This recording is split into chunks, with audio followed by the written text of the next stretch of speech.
Hey, what's going on, guys? So today we're talking about these Walmart knives again because of your comments, which is very legitimate, by the way. So if you haven't seen the other video, let me give you a quick recap.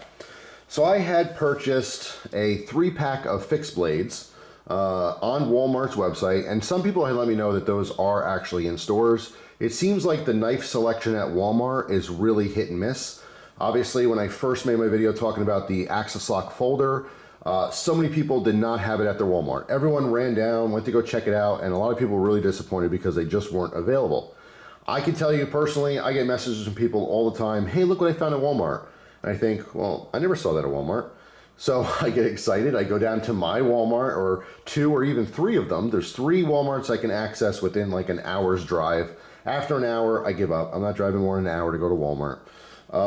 But those 3, are my only real options. And if they don't have what this person's showing, then I just can't get it. And a lot of times these aren't even available on their website. All right. So the only way to obtain them is through places like eBay or people who flip them on Amazon or whatever. So long story short, this was a very exciting set. I bought it on a whim just because they were super cheap. It was $15 for 3. And I did a video on it. I made the smallest one a neck knife, which I've been carrying ever since, which is awesome. And I will talk about this one soon, give everyone an idea of what I think about it. If you notice, there's one missing here. It is a 3-pack. The one in the middle, I gave my buddy Corey. So after getting these, I knew that I was going to rock this one as a neck knife, test it out. This one I was going to save. I wasn't 100% sure what I wanted to do with it. But the third one, I was sending my friend a package. And I figured, let me throw one of these in. He might enjoy it. And it's funny because the one I threw in is a little bit extra special. And that's why I'm making this video today. So the one thing people said when they saw the video is, Jeff, can you do us a favor? Can you please run a magnet alongside the handle to see where the tang ends? Okay, so if you're not super familiar with knives, fixed blades have a tang. The actual metal blade, the thing you cut with, right, it goes into the handle. Now, in some knives, it goes into the handle that far, and they just wrap a handle around it. And in the best case scenario, a full tang knife is when it's literally the full length of the knife, okay? So that's what people are looking for, because that's where you get your strength. If you have a blade that ends here, it's not going to be as strong as a blade that ends here, or the best case scenario, the entire thing is a blade. That's the whole point. A lot of people want a really good blade that they don't have to worry about breaking, right? So if your blade comes to here, there's always a possibility with extreme use or very hard use, it just breaks out of the handle. But if you have a knife where the entire thing is one piece of metal and the handle is wrapped around it, or in many cases you have a handle scale on either side just for comfort, so you're not just holding onto a thin piece of metal, that's the best case scenario. That is a full tang knife. Now when you have 2 handle scales, you can clearly see the tang. You could see where that blade ends, right? And more times than not, when you have 2 handle scales, it is full tang, so you see the entire thing. But on handles like this, it's a mystery. So people want to know, hey, where does that end? So the suggestion is to use a magnet. If you use a strong magnet, you can kind of feel the pull a little bit. It's not completely accurate. And, that's one of the reasons why I didn't make a video on it, is because if I take a magnet, I could do this in the future. In fact, let me grab a magnet right now. All right, I'm back. So I grabbed a little earth magnet. You can see that it does work. It's a magnet. So the idea is, magnetizes to the metal, but even through the handle, you could feel that magnetism. But, oh, it landed here. So let's see. So like right here, I feel no resistance at all. Even here, it doesn't feel like it's, magnetizing to anything. If I let go, it stays. It does stay. All right, so let's see. So it ends here. So this is the idea. This is what people wanted me to do, to see where does the tang end. Well, it looks like it ends about here, because obviously you put it over here, there's no metal, it just falls, right? Do the same thing with this knife.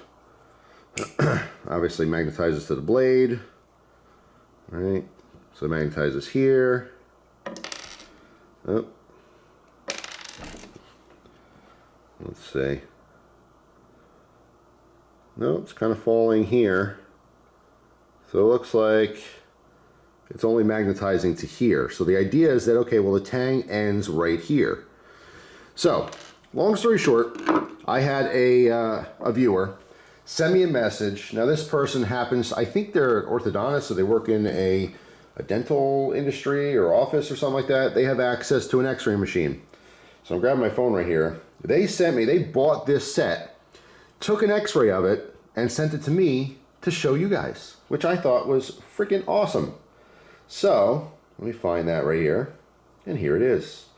So this is, let me pull up the message first, because I want to give him credit. I really thank him for this. I thought this was super nice and a total surprise. So his name is Dennis.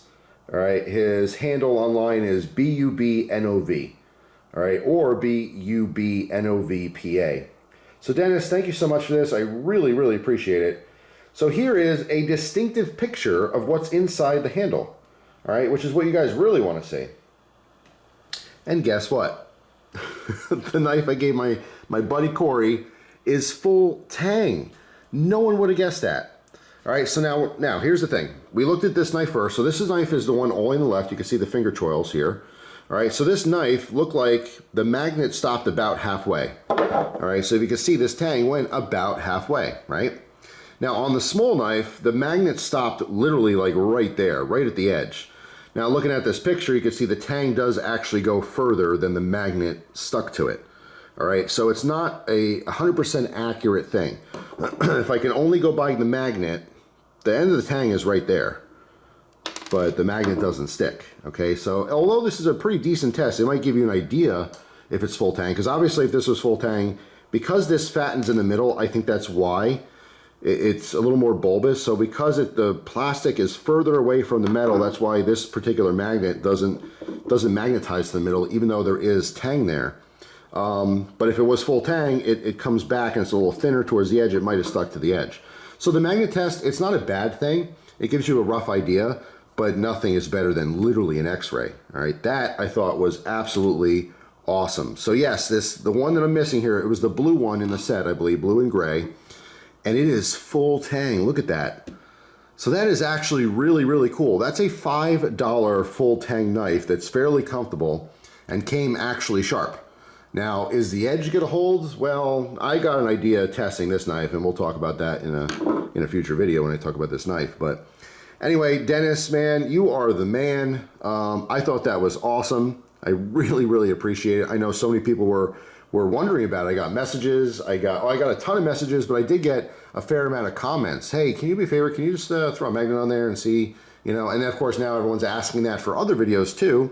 And perhaps in the future, if Dennis happens to have those knives, he can hook it up and send an x-ray or something. But, you know, I thought this was extremely, very nice of him. I mean, he's literally at work scanning knives to send me a picture for you guys to see. So Dennis, that was very cool of you. I appreciate it. So now we know this one has a half tang. This one also has a half tang. Again, I think it was blue and gray, that combination. That happens to be full tang. So, without getting into too many details, I would still buy this set again for this knife. There's something I don't like about this knife. We'll talk about that in the future. You might be able to guess it. This one I have not used, so I don't have any thoughts about it other than it's pretty comfortable as it is right now. And then I like the fact that this the sheath has some different options and capabilities as far as clipping it. But overall, I'm not a huge fan of the sheath or anything. But yeah, the other one I never got to use. So my friend Corey has it. Actually, it's funny because I sent Corey a message at like, I don't know, it was 11 something at night. And after I sent the message, it was a text message, I realized like, man, that's pretty rude. I should have texted him that late. Of course, he's like, oh, don't worry about it. It's no big deal. But yeah, I mean, personally, my cutoff, you guys can let me know in the comment section, but my cutoff is 10. 10 p.m. for friends and probably 9 p.m. professionally. If you have to text your boss, I probably wouldn't do that after 9 p.m. personally. And this is just personal preference or, what I think is ideal, I suppose. And if you have friends, maybe 10 o'clock. Now, if they're like your best friend, maybe you can text them at 2 in the morning and they don't care. But generally speaking, I don't want my phone going off, waking me up at 2 in the morning or 1 in the morning, whatever the case may be, right? So there's usually this like societal cutoff, let's say, use some air quotes there, of what is socially acceptable.